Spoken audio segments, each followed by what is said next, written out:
HOA fined me $500 for my garden gnome, unaware I'm a famous landscape designer. Karen Whitmore's voice, sharp as broken glass, cuts through the humid morning air. She stands on my front lawn, hands on her hips, eyes narrowed into slits of righteous fury. Behind her, two HOA board members, Richard, her weaselly little shadow, and Barb, who looks like she'd rather be anywhere else, flank her like henchmen in a bad gangster flick. In her manicured hand, she holds a violation notice, a bright red warning stapled onto official HOA letterhead. Take that fucking gnome down, or I will fine you into the goddamn ground. I exhaled slowly, controlling my expression. Inside, I'm grinning.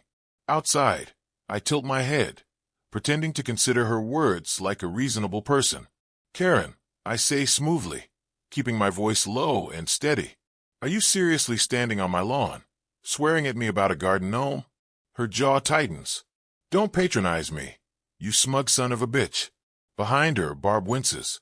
Karen, I take a step closer, keeping my posture relaxed but deliberately invading her space. It's a decoration. Harmless. You know that, right? She scoffs, practically spitting her next words at me. It's an unapproved structure. You don't get to decide what stays on your lawn. The HOA does. She waves the violation notice in my face. So let me get this straight.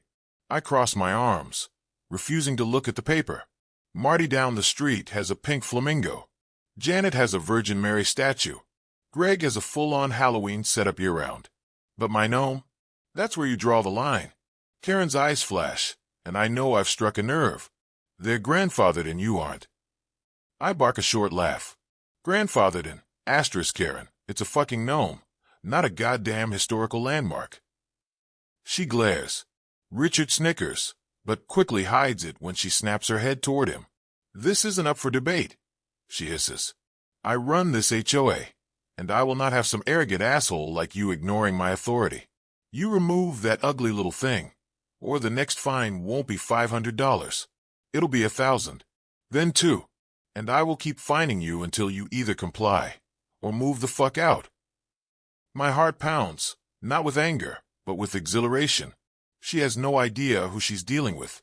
I glance at the gnome, a simple, unassuming figure, its bearded face grinning at the chaos it has sparked. Then I look back at Karen, and I smile. No, the word is calm, simple, but it hits like a brick to the face. Karen blinks for a fraction of a second. She looks thrown off, but then she doubles down, stepping forward like she's going to bulldoze me into submission. You little shit, she growls. You think you're untouchable. I hold my ground. I think, I say, voice still measured, that I pay dreads and HOA fees for the privilege of owning my home. And I also think that a small, decorative gnome isn't harming anyone. That's not your call, she snaps. You signed the HOA agreement when you moved in, dumbass. You agreed to my rules. I chuckle. Your asterisk rules? Or the HOA's rules? Karen's nostrils flare, and for the first time, she hesitates. I lean in slightly. You do realize I read the bylaws, right? Her face drains of color. Oh. Now she's worried. I keep my voice low, just for her. And I'm fairly certain you're misinterpreting a whole lot of things. But hey, find me. I dare you. Karen echoes, her mask slipping for a brief second before she turns on her heel. You just made a fucking enemy, she spits. Then she storms off, leaving the violation notice crumpled on my lawn. I watch her go, then glance back at Richard and Barb. Richard refuses to make eye contact. Barb, she sighs. You really shouldn't have done that. I grin. Oh, I definitely should have. Then, without breaking eye contact, I kneel and place a second garden gnome right next to the first. And just like that, the war begins. You got it. We're keeping the fire burning. The first fine was bullshit. The second was personal. 3 days after my confrontation with Karen, I woke up to a bright orange sticker slapped across my front door. Violation, non-compliant landscaping. I rip it down and march outside, half expecting Karen to be crouching in the bushes, giggling. But she's not here. Instead, I find Richard, the HOA's errand boy, standing by the curb like a damn scarecrow, clipboard in hand. Morning, Richard. I say, crumpling the sticker in my fist. Care to explain why I just got tagged like a used car at auction? Richard cleared his throat, suddenly fascinated by his shoelaces. HOA ruling. President's orders. I stepped closer, lowering my voice. You do realize Karen is setting me up, right? He hesitates. Just a fraction of a second, but I see it. Man. I chuckle darkly, shaking my head. She has you by the balls, huh? Richard's face flushes deep red. I'm just following protocol. Oh yeah. I gesture to my perfectly maintained yard. Show me exactly what's non-compliant here. The grass? Edged. The flower beds? Pristine. The goddamn HOA-approved irrigation system? Working flawlessly. His lips press together. The gnomes, he mutters, looking anywhere but at me. I smirk. You know they're not against the rules, right? Richard shrugs helplessly, muttering. I just log violations. I take a slow step forward, just enough to make him sweat. And when this blows up in Karen's face, where do you think that leaves you? His Adam's apple bobs. He knows. He's not an idiot. Just saying, Richard. I continue, lowering my voice. You might want to get real familiar with the bylaws, because soon, I'll be throwing them right back in your faces. Richard scurries off without another word. The next 2 weeks. Day 4, a formal citation arrives. HOA claims my mulch is the wrong shade of brown. Brown. Day 6, I get a noise complaint for playing music on my patio. At 3 p.m. Day 9, a letter arrives from the HOA stating my trash cans were left out too long, despite my security camera proving I pulled them in within the 1-hour rule. And the biggest insult? Day 12, Karen and her goons try to issue a lawn height violation, except I measured it down to the goddamn millimeter. They aren't even pretending to play fair anymore.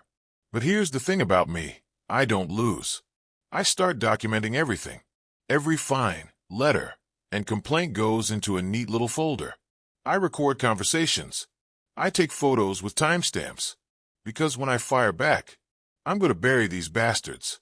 I sit in my home office, spreadsheet open, HOA bylaws in one tab, legal codes in another. The pattern is clear.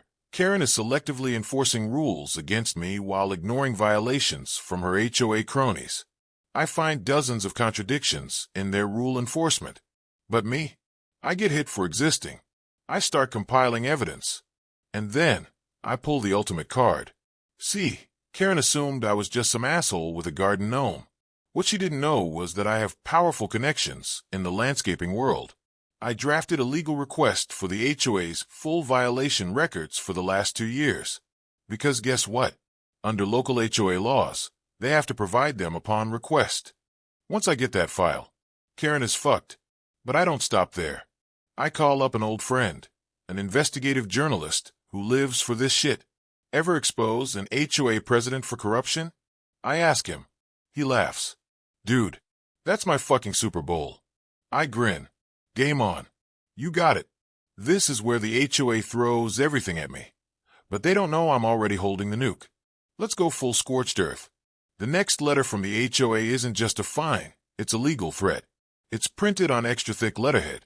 The kind assholes use when they want to feel important. The HOA's legal team, probably one cheap firm Karen found on Google, claims that if I don't comply, they'll place a lien on my house. They're coming for my home over a garden gnome. I laugh out loud, right there in my driveway. These crazy sons of bitches think I'm scared. Karen, standing across the street, like some low-budget Bond villain, watches me read the letter. She smirks, the look of someone who thinks they've already won. I fold the letter neatly, tuck it into my pocket, and walk over to her property line. Karen, I call out, voice dripping with amusement. Are you sure you want to go this route? She smirks wider. Oh, I'm not going this route. I'm already there. I tilt my head, stepping just a little closer. Huh, that's interesting. Because I just got off the phone with a lawyer who specializes in HOA overreach cases. And guess what? You just committed your first legal mistake. Her smirk falters. You can't place a lien in a property for decorative garden item. Not only does it violate state homeowner protections, but I pull a printed copy of the HOA's bylaws from my back pocket and slap it against my palm. Your own rules don't even allow it. Karen's face goes pale. You're bluffing, she snaps. I grin like a goddamn wolf. Karen, sweetheart, I don't bluff. By the next HOA meeting, the neighborhood is at war. Karen has loyalists, mostly people who have lived here forever and benefit from her rigged system. They're the ones who never get fined, who mysteriously get exceptions to the rules. Then there are the homeowners, the ones who've been too scared to fight back. Until now. Karen sees it too. She stands at the HOA meeting podium, trying to pretend she's calm, but her hands grip the edges too tightly. This is about maintaining the beauty and integrity of Maplewood Estates. She announces, not about some petty dispute. I raise my hand, petty. So what you're saying is, fining someone hundreds of dollars over a X-inch statute is, what exactly? Community service? A few neighbors chuckle. Karen glares at me. You're manipulating the situation. She spits. You're trying to turn people against this HOA. I lean back in my chair, completely relaxed. Karen, I don't have to turn anyone against you. You're doing that all by yourself. She pens her mouth, but voice cuts in. He's right. We all turn. It's Barb. Karen's jaw drops. Excuse me? Barb adjusts her glasses, shifting uncomfortably. We've been overreaching, selectively enforcing rules. And, well, it's time we admit it. A murmur spreads through the room. OMS.OME people nod. Others look pissed off. Karen's. Shut up, Barb. The room goes dead silent. Barb gives her a dangerous look. You just proved his point. And just like that, Karen's grip on power slips. Karen isn't done. Not by a long shot. That night, at exactly 3:47 a.m., my security camera alerts my phone. I open the live feed, and there she is. Karen. On my lawn. Holding a fucking can of spray paint. I sit up so fast I almost throw my phone. Oh, you stupid woman.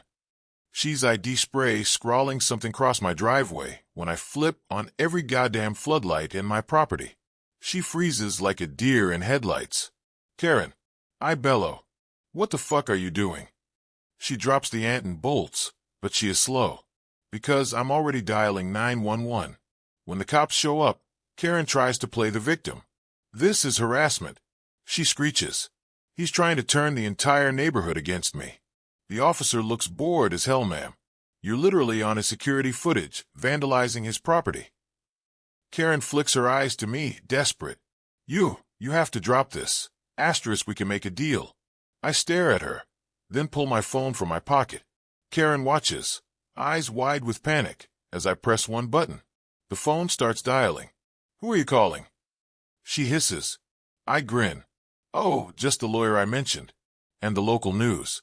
And oh yeah, remember that journalist I told you about? He's been following this story for weeks. Karen's face drains of all color. She's finished. The HOA board called an emergency meeting the next day. The community changes overnight. The silent ones, the ones Karen bullied for years, start to speak up. The HOA, once a dictatorship, is forced into accountability. And Karen? She sells her house within a month and moves the fuck out. 2 months later, I'm sitting on my porch, coffee in hand, watching as my neighbors finally start decorating their lawns however they damn well please. Then I notice something new. Across the street, on Barb's lawn, a small garden gnome appears. Then another, in Greg's yard. Then Janet gets one. One by one, the neighborhood fills with gnomes. It's a silent rebellion. A middle finger to the reign of Karen. And I sit back, sip my coffee, and smile. Because I fucking won. You got it. This is the knockout punch. This is where Karen realizes she's been playing checkers, while I was playing 4D chess, with a flamethrower. Let's go with full courtroom drama, HOA meltdown, and ultimate public humiliation. The HOA calls an emergency meeting, but everyone knows what it is, a public execution for Karen. The clubhouse is packed. Not just the usual HOA lackeys, but homeowners who've been too scared to speak up for years. Some even brought popcorn. I sit near the front, arms crossed, cool as hell. Karen, on the other hand, a wreck. Her hair is slightly frizzy, a crime, by her own HOA standards, her suit wrinkled, her usual mask of superiority cracking with every passing second. The board president, a guy named Don, who's been Karen's lapdog for years, clears his throat. We are here to discuss recent incidents and review whether Karen Whitmore should continue serving as HOA president. Karen shoots out of her seat. This is a fucking witch hunt. Don sighs like a man who regrets every life choice that led him here. Karen, please sit down. She doesn't. Instead, she turns to me, jabbing a finger in my direction. This asshole set me up. He's been manipulating everyone, lying and twisting everything. I smile. Karen, sweetheart, everything you've done, you did to yourself. Murmurs ripple through the crowd. Karen clenches her fists. You think you're so fucking clever, don't you? No, Karen. I know I am. I stand slowly and pull out a folder so thick it could stop a bullet. I walk to the front like a prosecutor approaching the stand. Ladies and gentlemen, let's talk about HOA corruption. Karen laughs, but it's a desperate, brittle sound. Oh, give me a fucking break. I hold up the first document, a list of HOA fines from the last 3 years. According to HOA records, Karen has issued over 173 citations, 91% of them to homeowners who have moved in within the last 5 years. Gasps. A few whispered curses. Karen's face goes rigid. I slap another document on the table. Meanwhile, the oldest residents, including Karen and her close friends, have received exactly or violations despite multiple infractions. Greg, from 2 streets down, stands up. Wait, what the hell? I got fined for having my recycling bin out 5 minutes late, but Janet's illegal fence was ignored. Janet, suddenly realizing she's in the line of fire, looks at the floor. Karen tumbles over her words. That's not evidence of anything. Maybe new residents just don't respect the rules. I grin and drop the next bombshell. I pull out a notarized legal document. I had a lawyer review the HOA bylaws. And guess what, Karen? I pause for dramatic effect. Almost every fine you issued was completely unenforceable. Not only that, you attempted to place a lien on my property. Illegal as hell. Dead. Silence. Karen starts shaking her head, muttering, This isn't happening. This isn't happening. I'm not done. I pull up a fucking PowerPoint and the clubhouse projector. Slide 1. Karen vandalizing my driveway.